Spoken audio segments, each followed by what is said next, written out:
first question on the right side. Kevin, talk about the camaraderie that you had. Oh, sorry, right here. I'm about to ask from Sirius XM FB Radio. Talk about the camaraderie that you had with the teammates, especially some teammates that you haven't played before together in the All-Star game, and playing with LeBron. How the first time you guys played together and how you guys gelled so well. Well, it's not the first time I played with Bron. We played in the Olympics together, so I kind of knew. Sorry, in the NBA. But I think the camaraderie was good. I mean, the game of basketball kind of dictates that. Our coaches did a good job of, sending a message yesterday in practice on how we wanted to play. We wanted to kind of change the narrative of All-Star game being a joke, and today we wanted to make it a real basketball game. So, when the coach draws up a play in the huddle, we can't go out there and not run it right. And when he says switch on defense or give us different pick and roll coverages, we have to do it. So everybody just falls in line when the game tells you to. So when it comes to not playing with guys or playing against guys that you, like Kyrie said before, interconference rivals or whatever, it just goes out the window because the game is more important than that stuff. Mark over here. Kevin, Mark, Medina Mercury News. When you look at the moments going up against Steph and Clay and Draymond, what kind of stuck out to you tonight with that? Everybody just played hard. It's just there's a lot of respect on that court. We grew up with some of these guys. You're playing Team USA. You compete against them in the playoffs. So it's just an amazing amount of respect for everybody. So Draymond played hard against me. Clay, Steph the same. So it's all love when we're off the court. But when we step in between the lines, you just want to play. You want to get better. You want to feel like you did something right out there. So, personal relationships and all that stuff goes out the window. Owen Katie, Marcus Thompson with The Athletic. I see you wave off a Joel Embiid three, but at the end you made sure Steph didn't get it off. Yeah. What was your defensive philosophy going to this?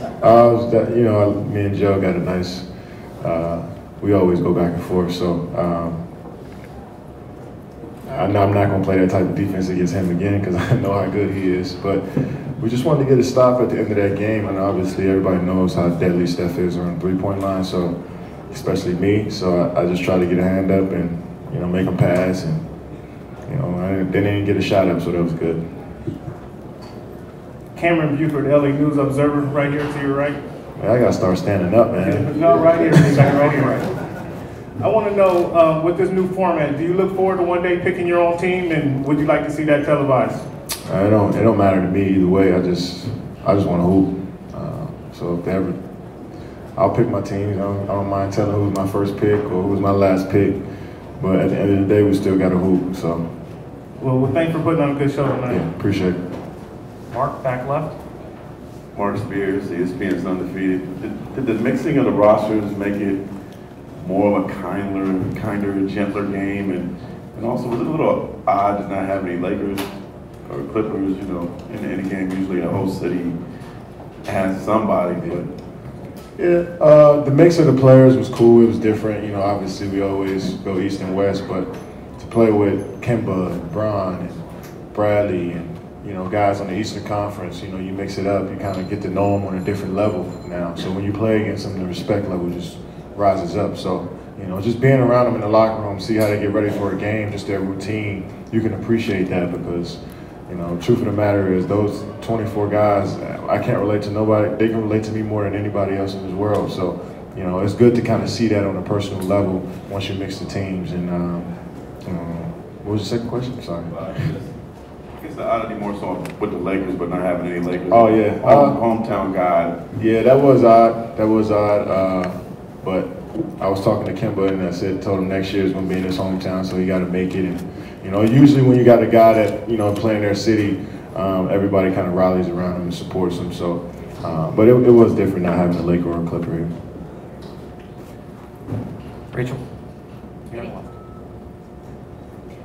Want to know whether a photo of you guarding Steph on that final possession is going to get blown up around the Warriors practice facility anywhere? Oh yeah, for sure. That was great defense by myself. I'm like,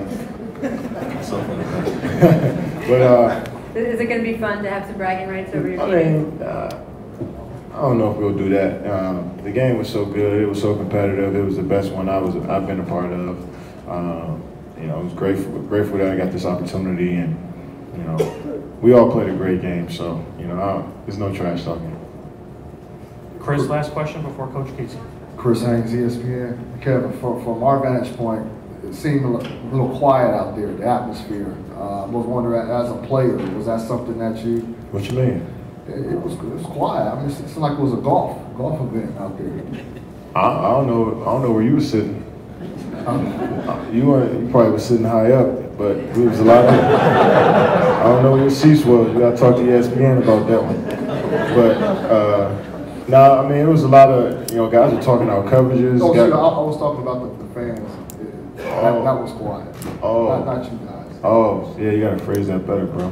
I don't know, we was locked in, to be honest. I didn't really notice it, we were locked in. But I thought towards the end of the game, the crowd got into it, and you seen the excitement around the on court side, and I'm sure up in the stands, they were on pins and needles to see who was gonna win that game. And when LeBron made the layup, it went the crowd went crazy. So people tend to focus more in the fourth quarter anyway. The first 3 quarters, they don't mind getting up, getting a hot dog, and coming back and checking the score. But in the fourth, everybody was in their seats waiting. So usually that's always winning time. Thank you. Thank you, guys.